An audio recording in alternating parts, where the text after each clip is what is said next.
The second thing we got to discuss on the docket today, because I could not believe that this happened the way it did. So late last week, Derek Carr injury news popping up out of nowhere. So Derek Carr, this is per Ian Rappaport here, the Saints suddenly have a major quarterback question as starter Derek Carr is now dealing with a shoulder injury that threatens his availability for this season, sources say. Carr is weighing options, including, of course, the possibility of surgery. Diana Rossini also had a tweet on this as well. She mentioned that this was not a surprise for the Saints, that they knew that this was coming. And this honestly blew my mind. I tweeted about it. It blew my mind. I was like, the Saints knew about this and they restructured his deal rather than cutting him loose. The more I've sat here and thought on this, though, the way Derek Carr's contract was set up, you almost had to restructure him because the Saints needed to get under the cap. And this is an issue that the Saints have been dealing with now for the last 4 or 5 years. They've been doing the kick the can down the road thing every season.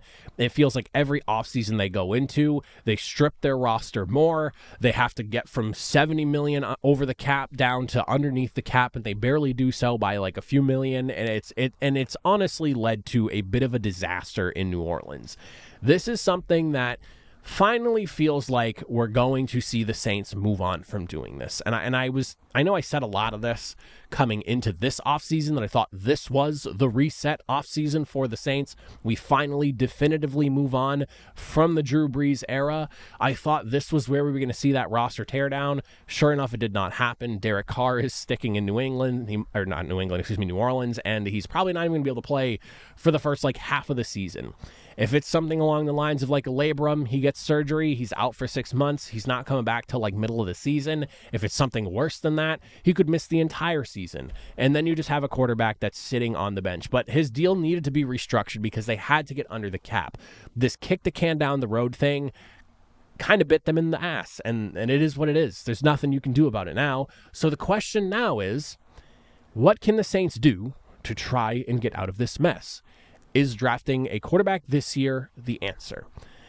I was, again, in the camp of a full-blown reset for the Saints this offseason. I was kind of shocked that Kellen Moore didn't pound the table to, let him get a guy that he can work with and build his offense around.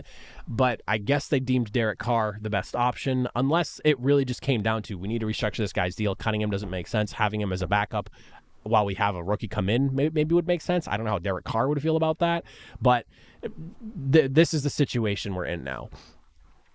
Now we have to look at, and we just talked a lot about Shedeur Sanders. Is he worth the Saints now jumping up to number 2, to number 3, to number 4 maybe, with the Patriots, who are rumored to be a team that wants to trade back from number 4? Is it worth them jumping up for Shedeur Sanders now? The Browns, obviously, as we discussed, could be heavily favored to take Shedeur Sanders at number 2 and begin their much-needed transition off of Deshaun Watson as their starting quarterback. The Giants, despite the fact that they have Jameis Winston and Russell Wilson, could also bring in a rookie quarterback in Shedeur Sanders and potentially start to build him up and get him ready to go to be their eventual starter come this season, mid-season, whenever it may be, whenever they deem necessary.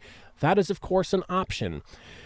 But if they're not, and both teams do have QBs that they're going to run with this season, Shedeur Sanders could be on the table at number 4 for them, and the Patriots don't need a quarterback, thankfully, on their end. They got one last year. The Saints have 9 picks in this year's draft. They have an extra pick in both rounds 3 and 4. They don't have a 5th, so I kind of think of one of those 4ths as a 5th, technically, whatever the later pick is there. So I do think that there is a real conversation to be had where you could see this team trying to jockey for position and move up, maybe to number 2, maybe to number 3. And unfortunately, maybe they do take the bait that I was just talking about with the Browns, setting things up by bringing in Joe Flacco, making it look like, they don't need they don't want a quarterback. They're going to take Travis Hunter. Maybe they're a team that wants to jump up to make sure they can still get Shedeur Sanders. So maybe they jump up to number 2, number 3, something along those lines. There is that possibility. And when you look at the way the quarterback room stands behind Derek Carr, you're looking at Spencer Rattler, who I would say struggled last season. Jake Haener did not bring you a ton. And then you have Ben DiNucci. I don't think you can go through this offseason and into next season not taking a quarterback, because if you look at that quarterback room, you're in a situation where it feels like you're basically punting on this season, and that kind of sucks if you're a fan in my eyes. So the reality is, I do think that the Saints are very much in the market for a quarterback now, maybe more than they were just a week ago before this news started to come out that Derek Carr was hurt and that he was possibly going to need surgery. And if you don't add a quarterback this season, this offseason, maybe you're looking at the reality of like, this is a team that may want to try and tank for what could be the potential Arch Manning sweepstakes that everyone is kind of whispering about right now. It's one of those next year's draft. If Arch Manning declares, I'm in the camp that Arch maybe he plays more than just one season as a starter at Texas.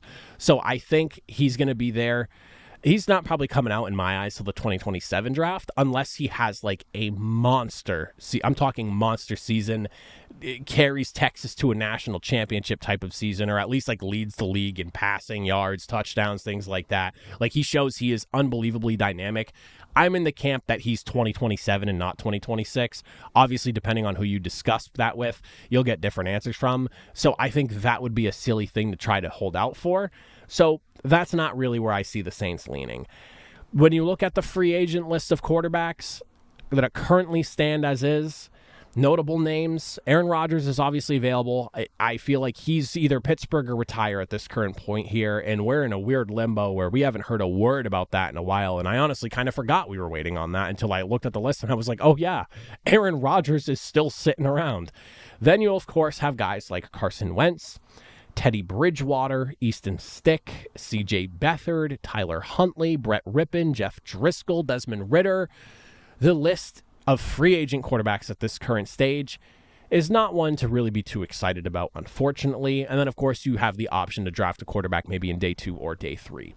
I think the Saints have to go and make some sort of addressing type of move for this current situation here. And I think Derek Carr's injury is going to speed up what was probably going to be a process that didn't start till next year. And this is where we're going to see a partial transition now where they actually do start to hit that reset button. This team is not, and I hate to be like this, I hate to speak in like absolutes, and obviously I can be wrong here. I don't think that this Saints team is really built right now to make a run to the playoffs. They need a lot. They got to hit on some draft picks this year, a lot of them. They need some of the very few free agent signings they made to make some monumental impacts this offseason or this upcoming season as well. They're in such a weird spot and in such a weird way. My expectations for New Orleans are not extremely high. Do I want to be wrong about that? Sure. I want to live in a league where everyone's, 8-9, 9-8, and there's just parity all over the place and everyone's battling for a spot, but that's just not the reality of it. And losing Derek Carr kind of blows a hole in whatever the plan was this season. Again, I was in the camp that I thought we were going to finally see the reset, that this was going to be a rebuild year, that they would very much be in the thick of the conversation of getting a quarterback, all of that. Now, with Derek Carr's injury, we're back to where I felt we were at the beginning of the offseason. They're really going to have to start looking ahead now. This is where you really do need to consider trading up for Shedeur. And I do think the possibility is there. I don't think you have to jump up as high as number 2, though. I do think there is a chance, and if you're seeing this as the clip, I do think you're seeing a real chance that the Browns potentially make a move for Travis Hunter. There is a possibility that the Giants are willing to roll with Russell Wilson and Jameis Winston, and the Patriots don't need a quarterback, so you could trade with them, or maybe even trade with a team like the Jaguars at number 5. Like, there is room to move up without having to give too much, that you could still land a Shedeur Sanders. And at this point, the Raiders now, Geno Smith plus a 3-year extension, like they don't even really need to take a quarterback at this current point. So the Saints could be that landing spot and may not even have to move. There is also that possibility as well. The way that board could fall, Shedeur could fall right to them at number 9. There's a lot of scenarios that can play out, and I'm starting to feel really good about them just staying pat and taking a quarterback at number 9. And it feels like they could be a prime candidate to land him there. This is one of those things. It's really unfortunate. It's very shocking, but I'm looking forward to seeing what this Saints team tries to do now going forward. I don't think tanking this season in hopes that Arch Manning comes out so you can have the dream scenario of arch following in his grandfather's footsteps and playing in New Orleans. Like, that's a great story for the NFL, but there is a reality where he's not coming out for the draft next season, and he's coming out the following year at 2027. Like, that is very real, and something that, for whatever reason, there are people out there talking like that's not going to happen. Again, his stock is only going to rise the more time he spends in college. He's probably making ludicrous amounts of money with NIL. There's no reason for him to come out right away, especially if another year of development in Texas's system feels like the right move for him and his family. Like, they're going to be smart in particular about him. Don't just think one good season and he's coming out of Texas as a starter. Like, there's a very real scenario where he's playing at least 2 seasons before he's coming out. So a lot to look at here for the Saints. I do think they are in a prime spot to take a quarterback, and I really feel like there is a chance that they are selecting Shedeur Sanders, whether it's at number 9 because he falls to them, or maybe they make a move up to like number 4 to make sure they secure his services, because maybe a team like the Raiders, while they do have Geno Smith, want to make a move and get Shedeur Sanders at number 6. Like, that is a possibility as well. There are some teams, even with quarterbacks already, that they could still go and draft a guy. They may have to leapfrog the Giants. There's a lot of scenarios to look at here, but if there's one thing I could imagine for this draft now, coming off the news of Derek Carr, it's that the Saints are going to be aggressive and they're going to be chasing after a quarterback, and it could potentially be that Shedeur Sanders selection somewhere in that top 10 where they're moving up, or they're lucky enough and he falls. So expect a quarterback in this year's draft, Saints fans. I think that's where we're heading right now.